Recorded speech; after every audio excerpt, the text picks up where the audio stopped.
which are the lessons learned and what could be continued, strengthened, and taken forward into the future. So I would like to hand over now the screen to Dr. Elvira Dovletyarova, my co-chair on this session. So please, Dr. Dovletyarova, the screen is yours. Спасибо большое, Питер, за представление. Thank you very much, Peter, for this Мы сегодня presentation. будем модерировать в два Today we языка. will be Это будет moderating довольно this интересно. session in 2 languages. It will be Уважаемые quite interesting, коллеги, I'm sure. приветствую Dear вас на colleagues, нашей I'm happy to пленарной welcome you сессии. at our plenary session. Хочу, во-первых, сказать, что first of all, у нас сегодня 5 I wanted to интереснейших say that спикеров, today we have 5 very которых я interesting хотела бы сейчас speakers, представить. and I would like to introduce them now. Это Леон Лорес. These are Dr. Leon Goris. Nice to meet you. Это Оксана Кузнецова. It is Oksana Kuznetsova. Это Ребекка Мастерс. It is Rebecca Masters. И Сумина Азам. And Sumina Azam. Это доктор Альберто Чевес. It is Dr. Alberto Chavez. Доктор Карла Лозанна. Dr. Carla Lozano. И Николай Пушкарев. Nikolai Pushkarev.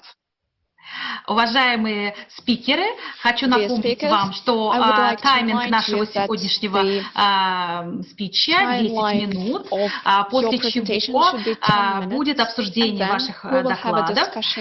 И, уважаемые участники сегодняшней нашей встречи, вы можете задавать вопросы спикерам в чат. Мы обязательно их вместе с Питером озвучим после выступления всех 5 спикеров, которые сегодня принимают участие в нашем докладе. Я бы хотела представить первого докладчика, это доктор Леон Горис, он сегодня с нами. Он будет освещать вопрос о влиянии COVID-19 на контроль за продуктами питания и управление рисками в области безопасности пищевых продуктов. И я предлагаю сейчас послушать доктора Леона Гориса. Thank you very much. Thank you very much for the introduction, Dr. Dovletyarova. Leon Goris from the Netherlands. I'm happy to be involved in this session as a panelist to share with you a study that we did earlier this year, looking at the impact of COVID-19 on food control as governments conducted and food safety management, the responsibility of the industry. FAO and WHO asked me to conduct this study. I was contracted by WHO for that. Of course, COVID-19, SARS-CoV-2 virus is not a foodborne illness, but due to impacts on health, occupational safety considerations, it may impact on the systems that we use, the food systems that we use to manage and to control food safety. And that was the focus of our study. The report is not out yet, so the findings that I report today, the insight recommendations, please take them as my personal view at the moment. We conducted interviews with 21 countries in Europe and Central Asia, and you can see them listed here. And we conducted one-on-one interviews through Zoom or Teams with representatives from competent authorities in food safety, so the government side, 18 in total.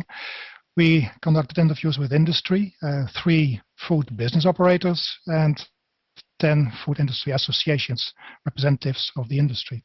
And then also we conducted interviews with 6 consumer organizations.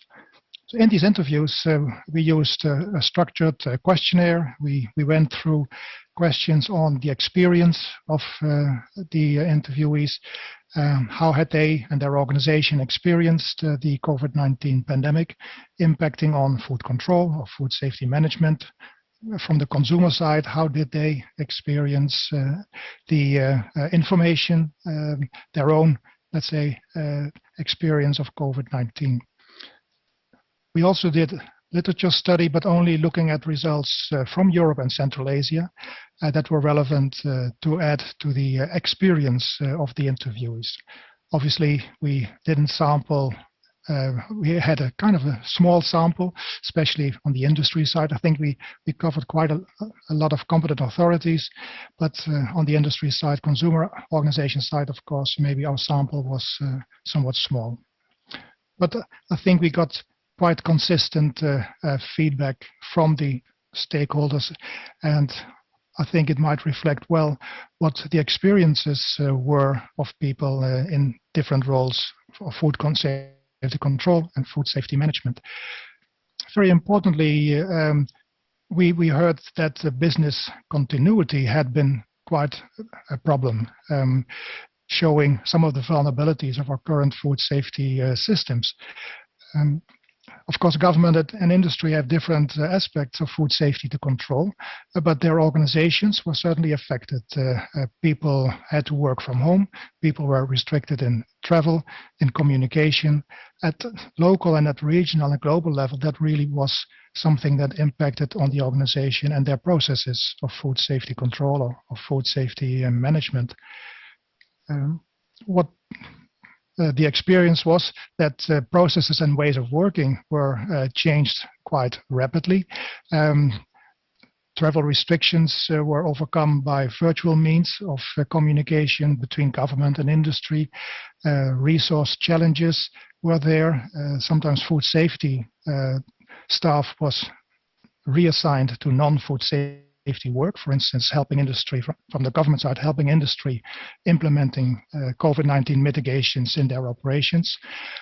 And but these challenges were mastered, and most of the stakeholders were quite confident that they could discharge their responsibilities properly, that their new ways of working that they had developed, sometimes processes were changed, sometimes even with a backup into law and regulations, that processes could change. That helped a lot in the challenges of resources and communication. Of course, there was quite some prioritization done. Government, for instance, focused on where mandatory control and inspection was required. They focused on foods of animal origin as the higher risk sector. But they also delegated some of their responsibilities to experts that were maybe more proximate to operations. And as mentioned, the stakeholders started using digital media and digital means of communication, sending across data, information, even doing audits at a distance. So there were quite some challenges that were dealt with. Also, the industry had to adapt. Maybe they didn't have to change their food safety management systems and processes so much, but they added in their operations, they implemented the COVID-19 measures, and that was quite an effort in the experience of the interviewees. But it's adding to the food safety management systems in a way. So if we, one point of note that is here on the slide on the bottom is that some of the business operators that had adopted international standards seem to be having better business than others. They were less impacted. They had less problems in international trade, for instance. That was a good thing that they had prepared before. So thinking about the food safety aspects themselves, so the food safety management or control, whether changes were there in foodborne illnesses, the experience was that maybe from the consumer side, there was quite some anxiety early on the risks associated to COVID-19. Would there be a foodborne problem? Government and industry were trying to get on top of the communication, but also understanding the risks to occupational safety, the risks to general health, but also to food safety. COVID-19 not being a foodborne hazard was something that was widely published from April 2020 onward, but that didn't really trickle down to all the consumer associations or even industries that we were interviewing. that kind of knowledge and communication built on risk assessments and risk management decisions was found to be developing too slow by some of the stakeholders. On the positive side, you could say that in many countries, the burden of foodborne illness seemed to decrease in the course of the pandemic, rather than that there were problems of food safety not being managed and controlled. Because of the COVID-19 measures, like physical distancing, travel restrictions, and maybe also people applying personal hygiene better, more attention to hygiene per se, those contributed to the fact that there were less foodborne illness problems. And in some of the countries, like in Denmark, Germany, France, Spain, and Sweden, there are some early statistics on that, and they do show that some of the illnesses decreased by 20 to even 50%. Thinking about Campylobacter salmonellosis, for instance. So there's quite a big drop in foodborne illnesses. So it would be great if hygiene could maintain the way it had maintained. One of the contributors to the drop was also thought to be closure of parts of industry, of food industry, maybe restaurants, food services, non-essential operations were closed. That might also have contributed to the reduction in illness, but that's maybe not something we want to take further. Now, in terms of the learnings that were coming through the interviews, is that now would be a good moment to gather the learnings, to look again at the vulnerabilities in the organization, in particular, how they were maybe overcome with new processes and ways of working. And maybe some of the new processes, like the digital communication channels, might be good to even put into routine operation, because the interviewees thought that they were maybe, after getting used to them, they were efficient, they were quick, and they saved also time in terms of travel and in other ways. So that utility would be good to review and implement what is of value. The other area to look at how vulnerabilities were overcome would be in processes, in delegations, in maybe other areas that worked, and it would be good to look at those learnings now and not wait too long in putting them into operational systems, to use them as government, to use them as food industry. What was also noted is that not in every country there was a consistent risk-based approach followed when people were thinking about the risks and the mitigation. A more kind of proportional management might be based on following more science and evidence-based approaches for the future.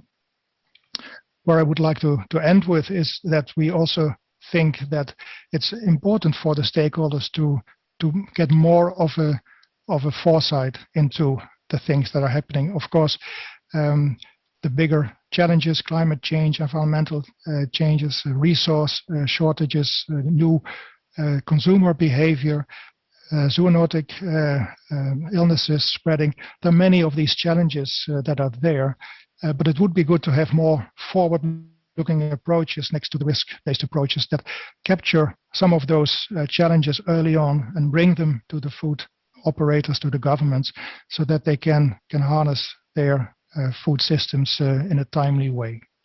So I would like to leave it at that for the moment. Thank you. Thank you very much, Dr. Gores, for this interesting presentation.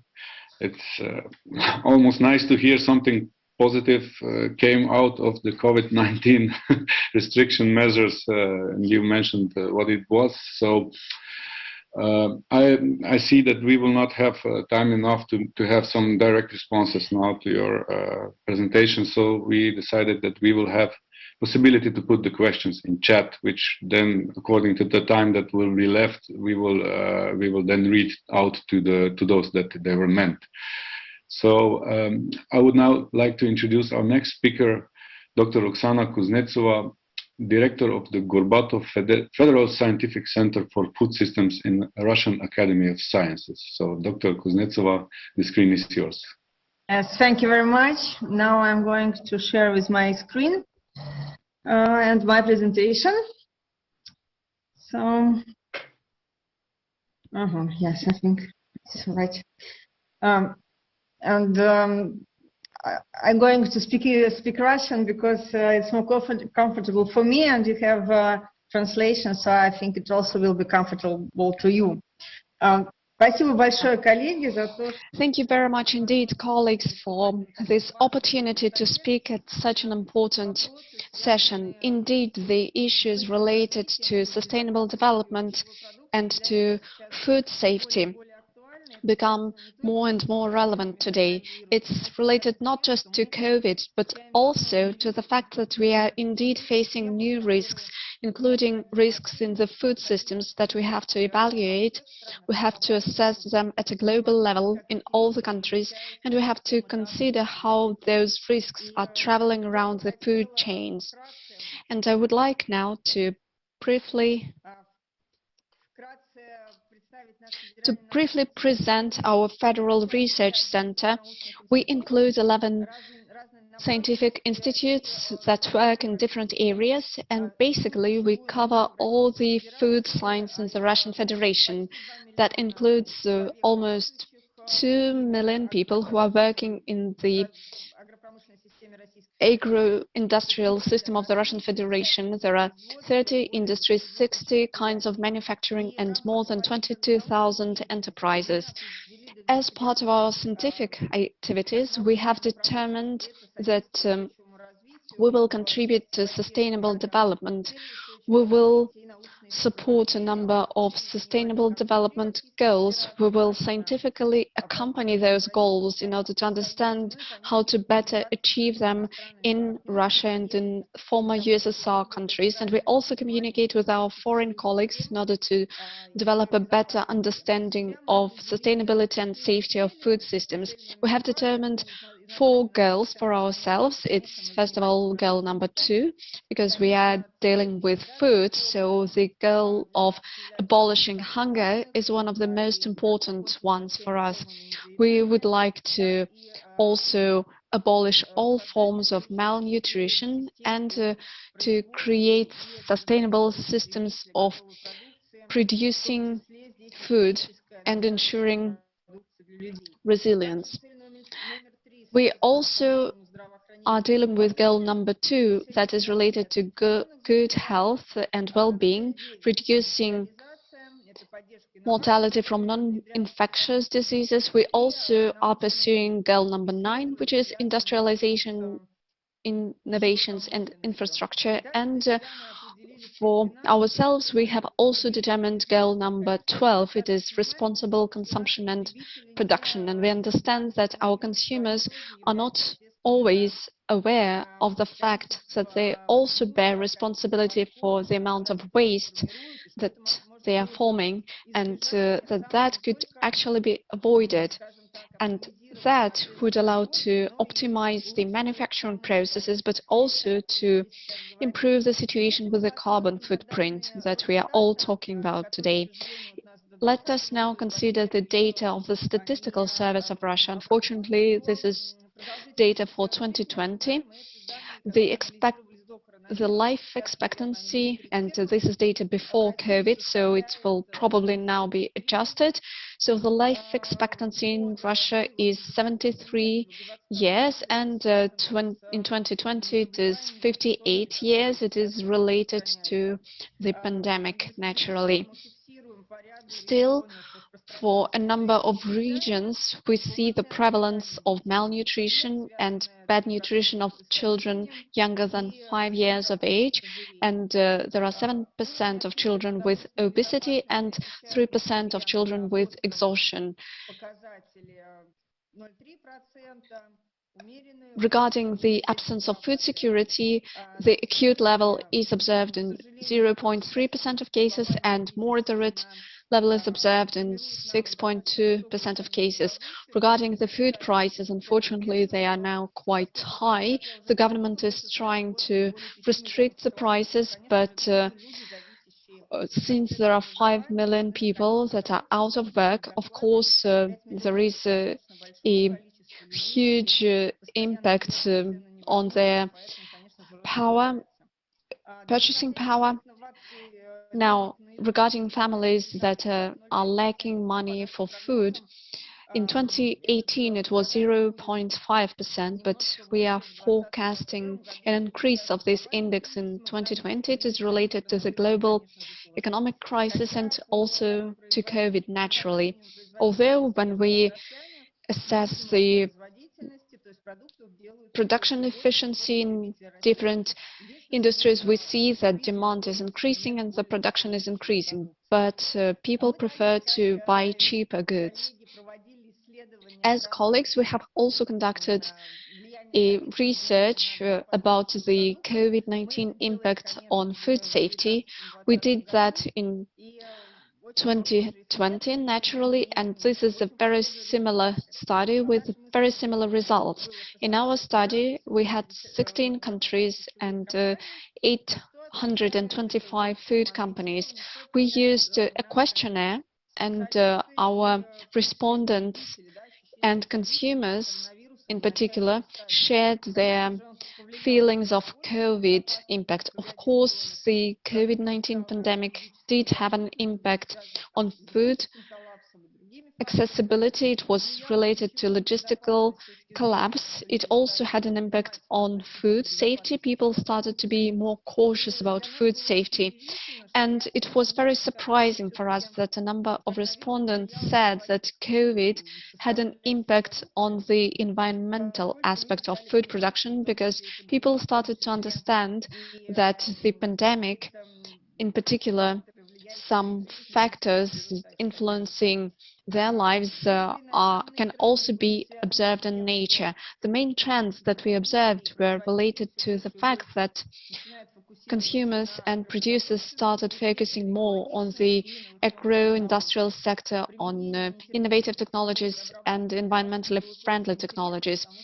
What was also interesting for us is the use of non-thermal processing technologies, because we thought that actually processing would increase due to the pandemic. For example, thermal processing or adding salt or using preservatives in order to ensure safety. Nevertheless, consumers and experts say that they prefer expanding the use of non-thermal methods of processing to preserve all the vitamins of products and all the nutrients. Ингредиентов, поддерживающих иммунную систему, витамины, полифенолы. Using ingredients such as vitamins, polyphenols to support the immune system is also becoming widespread. People understood that they can get these elements from food without consuming extra drugs. So a lot of industries are now starting to think or start to implement enriched products to support the immune status. Things I wanted to direct your focus towards, talking about safety, and my colleague just talked about the need to adjust sanitary requirements and sanitary practices to make them more rigid for production, to revise them. We're currently putting a lot of effort into researching microbe consortiums and their ability to form biofilms. There's a huge pool of research that's been performed at Russian industrial sites that process poultry meat. In particular, as you can see, the amount of microorganisms identified and microbiomes is pretty significant.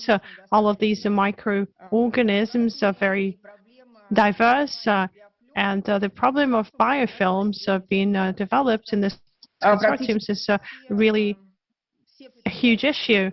All of the plants that we performed research at have places where biofilms are formed. These biofilms, these are not just pathogens or microorganisms. This is like Listeria and Salmonella. That's pathogens, and the existing sanitary practices and the mechanisms for disinfection do not exclude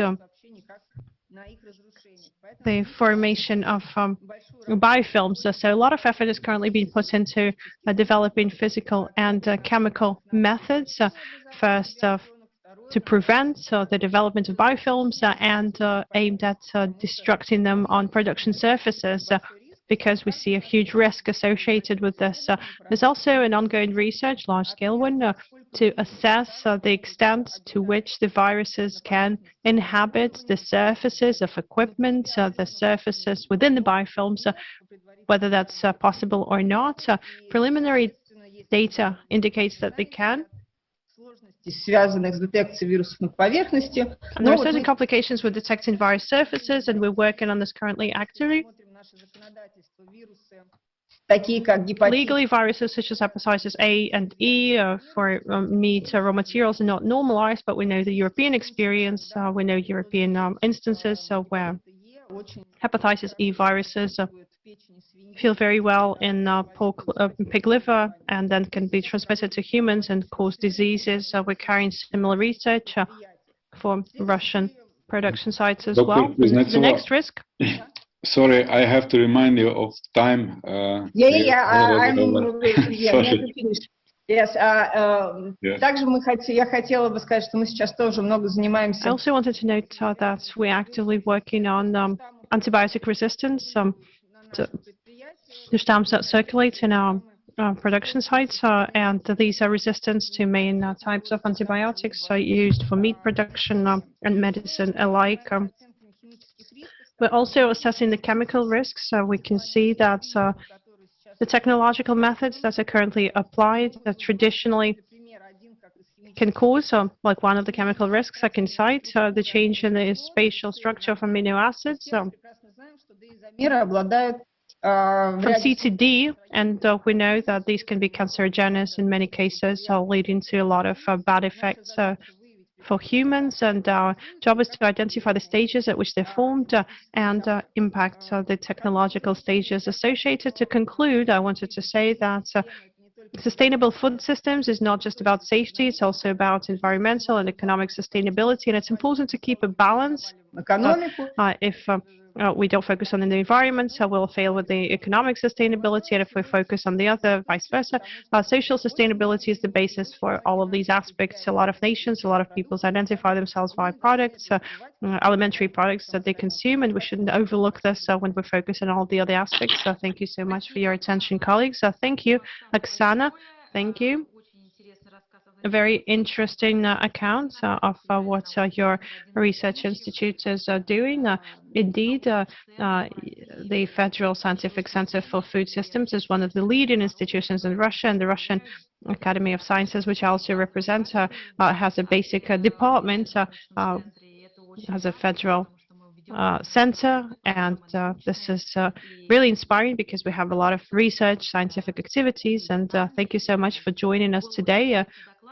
The presentation was incredibly interesting, and during our Q&A session, I'm sure we'll be able to continue our discussion. The word goes to Alberto Chavez, Chief of the Food Safety Unit, and Dr. Carla Lozano, the Food Safety Unit, General Directorate for Public Health and Pharmacies, Regional Ministry of Health and Families in Andalusia, Spain. Colleagues, the floor is yours.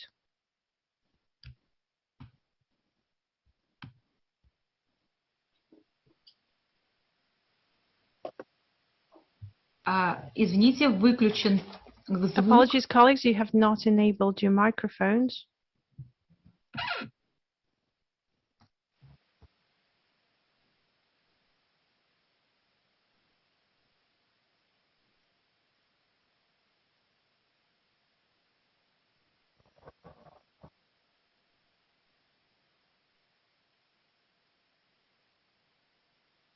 I can see that Dr. Chavez has enabled everything, so the microphone and the camera, but I don't know why he is not in front. And I cannot hear him. Видим только презентацию. Well, at this point, we can only see the presentation. Yes.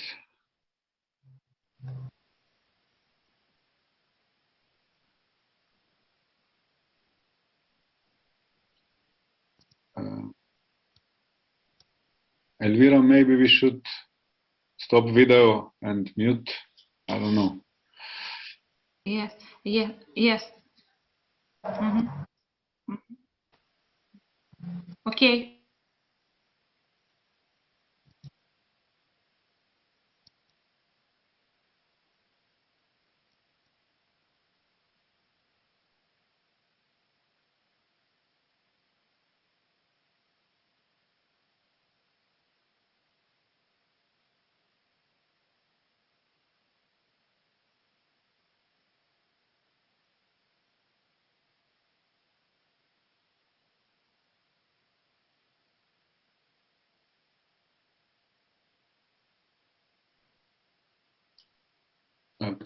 We have some technical problems.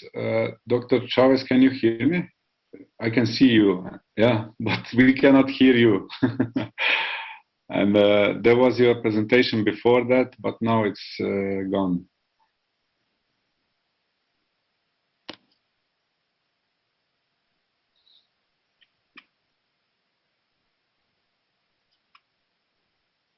Can we ask the tech support? Okay.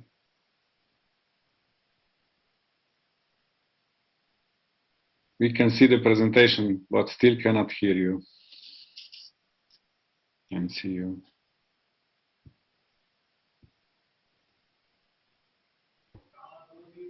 Hello, this is tech support. I have already texted you. Dr. Chavez, please try selecting a different microphone by clicking the arrow next to the microphone button. There are multiple devices on your machine, probably, and try a different one, if you can. Thank you. Okay, okay. If not, que trate de buscar otros. It works now. Now it works. It is. Now? Yeah, it works. Can you hear me now? Yes. Oh, okay. Yeah. Please go on. Please try to keep the time under 8 minutes or even 7 minutes, because we are already running late and we would like to give everybody the chance. Sorry. Bye.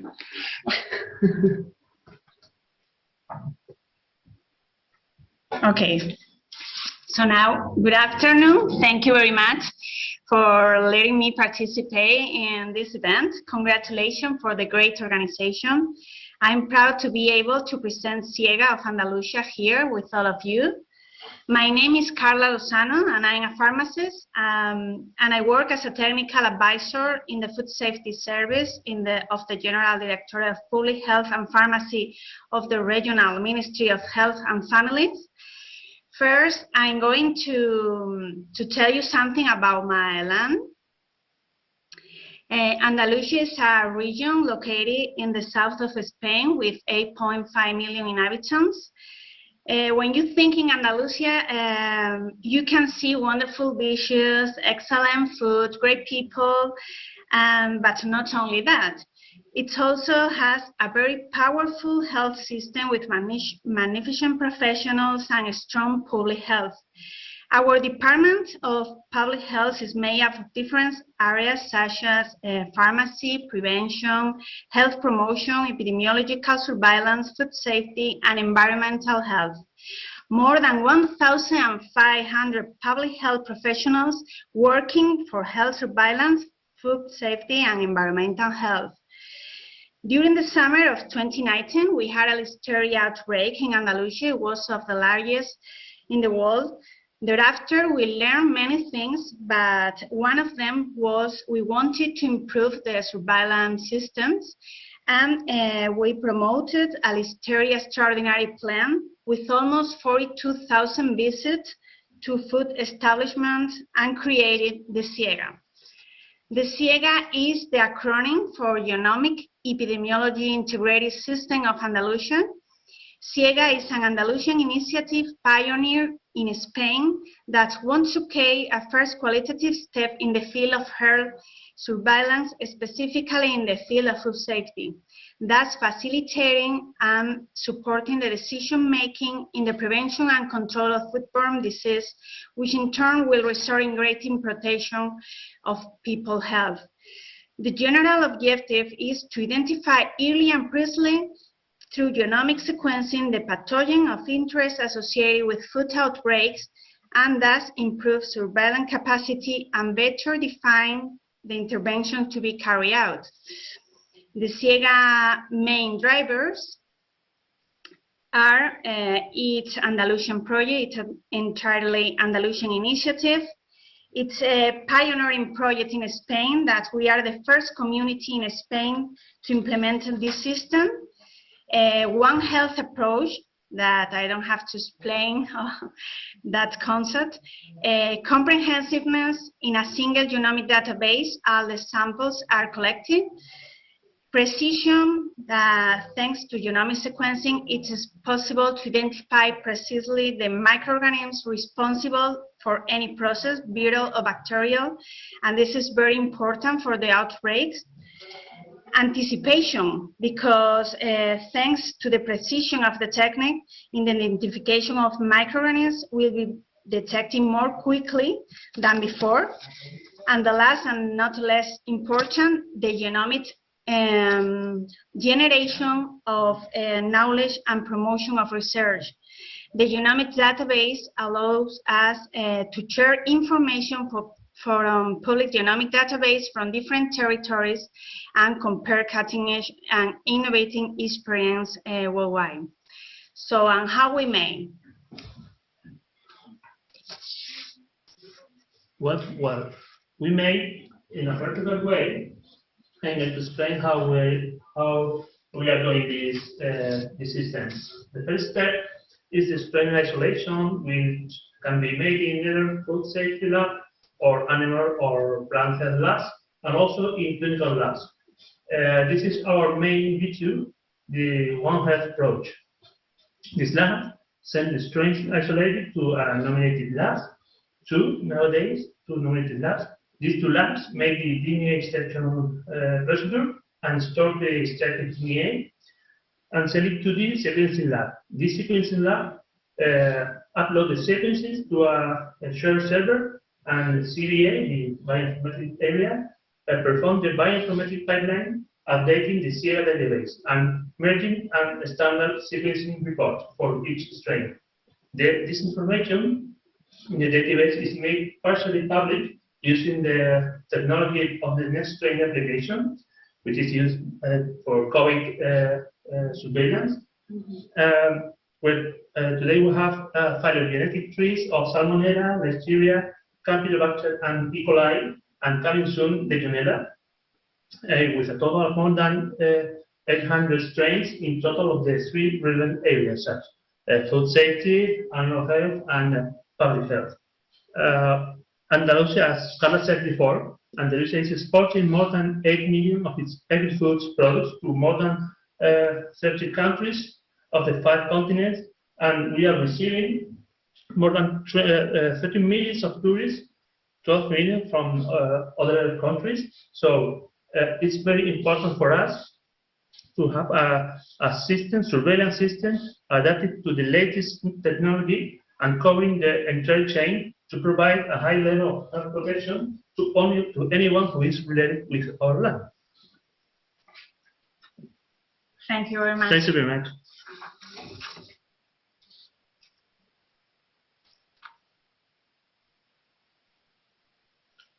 Thank you, Dr. Chavez and Dr. Lozano, for these inspiring presentations.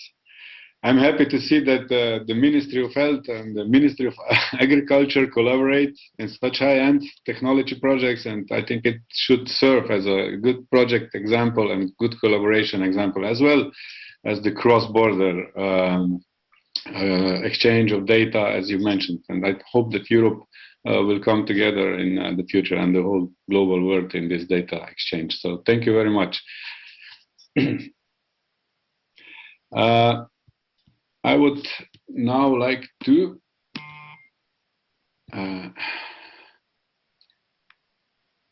introduce Mr. Nicolae Pușcaru, who is a policy coordinator at the European Public Health Alliance and leading the work on food systems and NCD prevention, and is promoting policies, among others, also to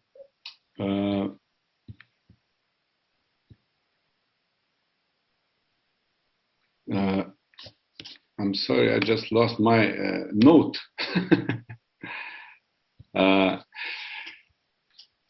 Policies, among others, to advance a transition towards sustainable food systems with health-enabling food environments. So today he will talk about the food systems for public health and exploring their co-benefits. Please, Nikolai, the screen is yours. Thank you so much, Peter, for the invitation. I hope I share the screen. I'm not sure if the presentation is visible to you. I can see it, yes. Okay, is it you? Okay, well, I mean, I think it's the presentation that matters ultimately. Okay, although please mind that we are in big time constraints, so if you can. Yeah, for sure. On the minutage, we agree. So. Yeah, definitely. I'll try to be quick, although I feel that the presentation has now.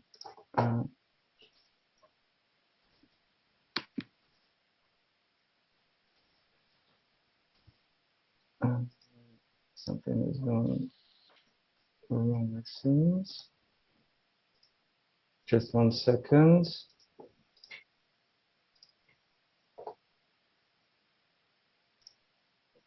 And I'll make up for the time. No worries. Yeah. Okay. So I will try to add a few thoughts to this great debate to discuss a few perspectives on food systems for public health, and especially how thinking along a co-benefits concept can help design food system change strategies, especially for health and climate co-benefits. So I'm indeed working at the European Public Health Alliance, which is an alliance of non-governmental organizations, and we're working particularly, especially at the European Union level, but we have members throughout Europe as well. So first of all, I think to frame it, what are food systems? And I think we really need to see food systems as this wide web of activities related to production, processing, distribution, marketing, consumption, disposal of food products. And from this understanding of food systems as this big web of multiple interaction, you actually come to the understanding that the links between food systems and health, that there are multiple of them as well. And sometimes we have, I feel, the tendency to especially focus on diet and food safety, which is definitely key, I would say, elements or factors, dimensions of the interlinkages between food systems and health. But in fact, I mean, the link between food and health is co-defined by a large number of other factors, including antimicrobial resistance, which has been mentioned, of course, climate change, air quality, the use of agrochemicals, foodborne disease, factors related to occupational factors, socioeconomic factors, etc. And these impacts can be positive or not, dependent on how food systems are set up and what outcomes they deliver. And I think also important to take account of potential future impact that may not be linear compared to what we see now, and especially in the area of, for instance, climate change. There are already impacts from climate change on health, but under business as usual scenarios, these impacts can really take on a range of effects which go way beyond what we're seeing today, and likewise for antimicrobial resistance. So just to highlight a few of these impacts, global food systems, between 21–37% of all human greenhouse gas emissions. For the European Union, at least, it's around 30%. Likewise, clear evidence linking antibiotics overuse in animal agriculture to antibiotic-resistant infections in humans. Of course, we know the issues around overweight, obesity, and wider diet-related non-communicable disease.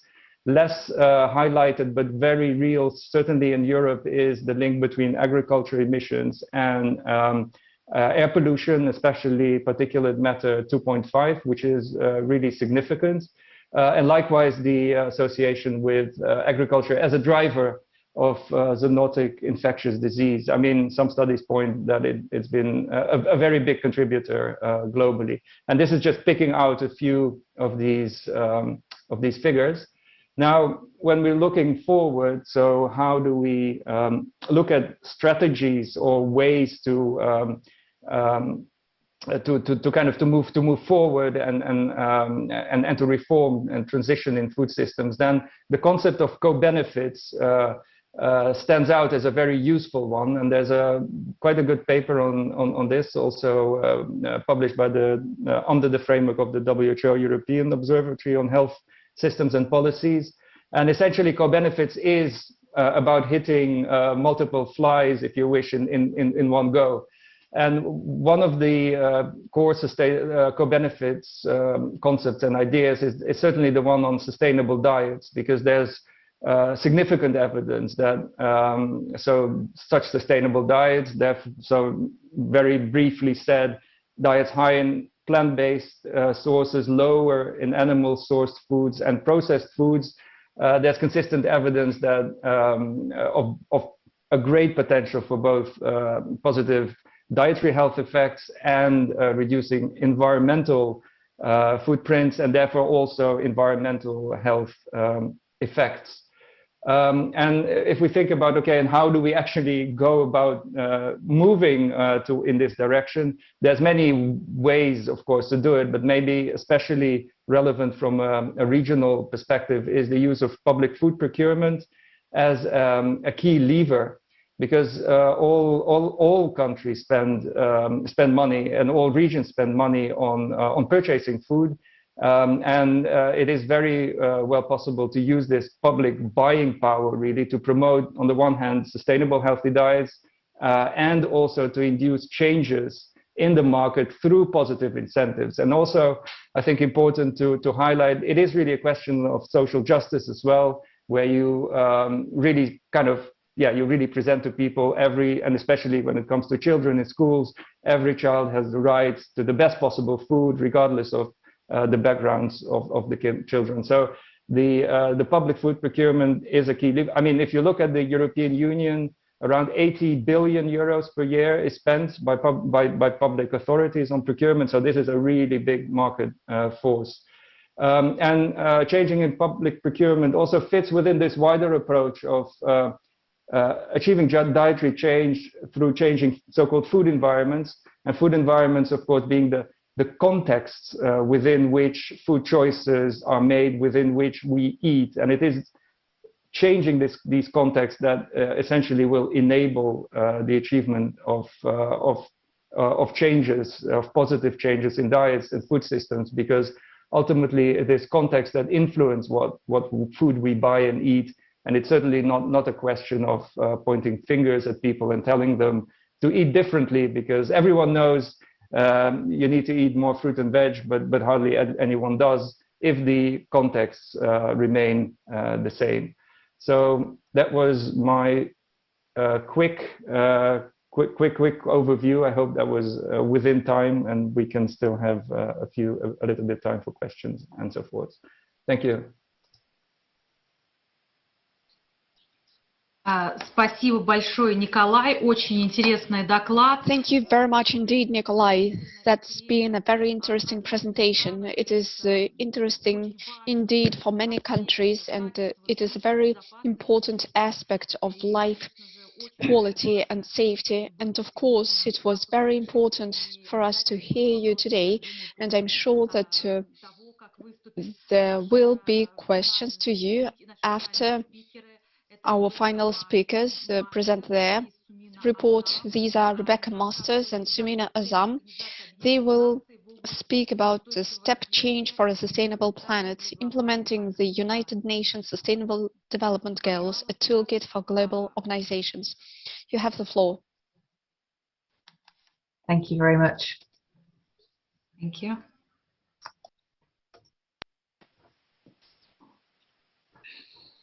Hope you can see my screen. Yes. Yes. Fabulous. I have it on the wrong screen, so apologies. I will read and you won't be able to see my face. Okay, so thank you for having me here today. My name is Rebecca Masters. I'm a public health consultant working for Public Health Wales in Great Britain. I work in our WHO Collaboration Centre on Investment for Health and Wellbeing, and I lead the Health and Sustainability Hub within Public Health Wales. And I want to talk to you a bit today about our toolkit for achieving step change for a sustainable planet. So, feedback from European EU partners on the Welsh approach to sustainability and health in all policies identified that there was an appetite for practical tools to help organisations implement these in the context of the UN Sustainable Development Goals. This highlighted the need for step change for a sustainable planet toolkit to support global organisations and to make the link between health in all policies and the UN Sustainable Development Goals. The aim was to develop a resource that supported the sustainable change at all levels and shared best practice and practical tools whilst linking to the UN SD goals. The Step Change for a Sustainable Planet is an interactive toolkit that enables individuals and organisations to learn from the Welsh experience of adapting the goals for their national context. As well as providing informative background to the goals, it includes international case studies, advice and suggestions for implementation, and links through to resources and tools. The Wellbeing of Future Generations Wales Act is an act set in legislation that aims to improve the social, economic, environmental and cultural well-being of Wales, which is a small country of around 3 million people. The Act gives a legally binding common purpose for national government, local government and public bodies, and it places a duty on public bodies to carry out sustainable development. It will make public bodies listed within the Act think more about long-term work better. Think more about the long term, work better with communities and each other, and look to prevent problems and take a more joined up approach. And in turn, this will help create a Wales that we all want to live in for now and in the future.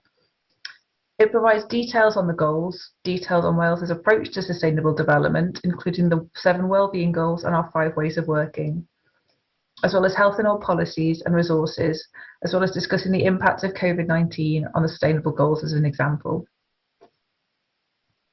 The Wellbeing of Future Generations Act puts in place a sustainable development principle in legislation, which means that public bodies need to make sure that when making their decisions, they take into account the impact they would have had on people living in Wales now and in the future. There are 5 things that public bodies need to think about to show that they have applied this principle. These are known as the 5 ways of working. So it includes things like being long-term, having a prevention focus, integration with partners, and collaboration and involvement.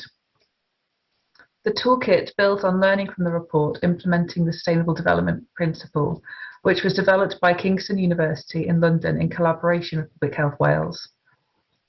This was a report that pulled together findings from across the world in order to identify how best to apply the 5 ways of working embodied in the Act. While serving the Welsh context, the findings can also act as a go-to document for any organisation seeking to implement the globally agreed Sustainable Development Goals, the United Nations blueprint to achieve a better and more sustainable future. As such, the report has international relevance and demonstrates how Wales, as the only country in the world to legislate for the needs of future generations, is leading the way on embedding sustainable development into all aspects of government policy and action. It identifies 5 broad recommendations to support public bodies embedding the sustainable development in principle. And these are highlighted on the side. So the Sustainable Development Toolkit provides a number of case studies at a country, a system, an organisation team and an individual level that teams can work through to identify the steps that they can take towards achieving sustainable development. For example, around the world is a case studies from specific areas which use an interactive map where users can click on areas of the map to highlight case studies from different parts of the world. At a team level, we provide information about a small team within an authority in Wales which switched from fleet to electric vehicles, which started initially with 1 and now has grown to the entirety of the fleet, looking at how to implement the shift to electric fleet vehicles and implementing a charging infrastructure. At an individual level, it also provides case studies of individuals who've been influential in this area. Code with Clossy is an American example of an American who encourages young girls and women to pursue careers in technology fields, and it provides information about how other individuals can work in similar fields to achieve these goals. The resources shared in the toolkit include a number from Public Health Wales. These are Be the Change e-guides and e-posters that offer sustainable steps to motivate and challenge staff as individuals to reduce their negative impacts and maximise positive impacts across the wellbeing goals, and link through to the organisation supporting and policies. The themes support sustainable development and include a range of issues on both Welsh and global concern. E-guides include helping nature to flourish, walking our talk, reducing our waste measurements, a healthy heritage, creating inclusive workplaces, sustainable home and agile working, and sustainability on the agenda, as well as Be the Change and Wellbeing Goals challenges. I hope this has provided you a whistle-top tour of some of the toolkits that we have available within Public Health Wales that can enable teams, individuals, organisations, and regional levels to be able to take steps towards achieving the United Nations Sustainable Development Goals. Thank you.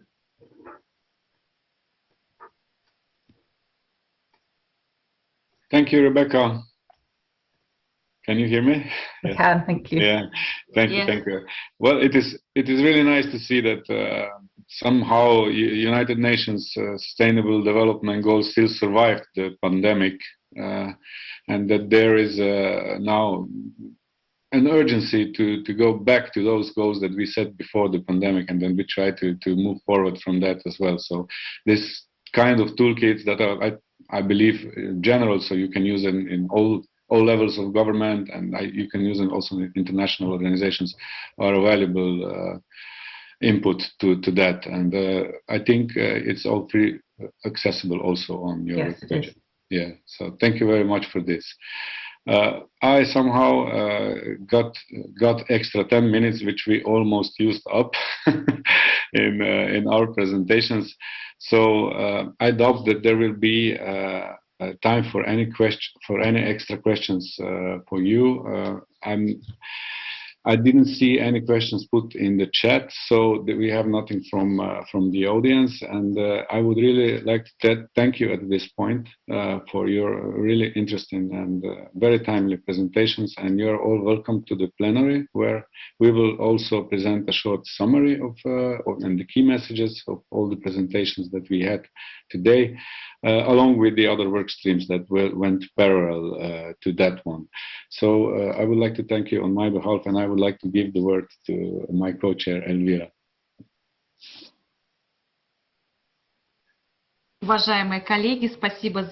Dear colleagues, thank you very much indeed for your participation, not just to speakers, but also to participants. I can see our chat, and we have participants who have been listening to us. We have 23 participants of our conference. And most of all, I wish us health and also to maintain a good diet. And I also wanted to highlight that research in food quality, research in health, as well as research in agro-industry are all part of life sciences. That is to say, sciences about life. I wish us good quality life, good health, and to see each other more often, even in an online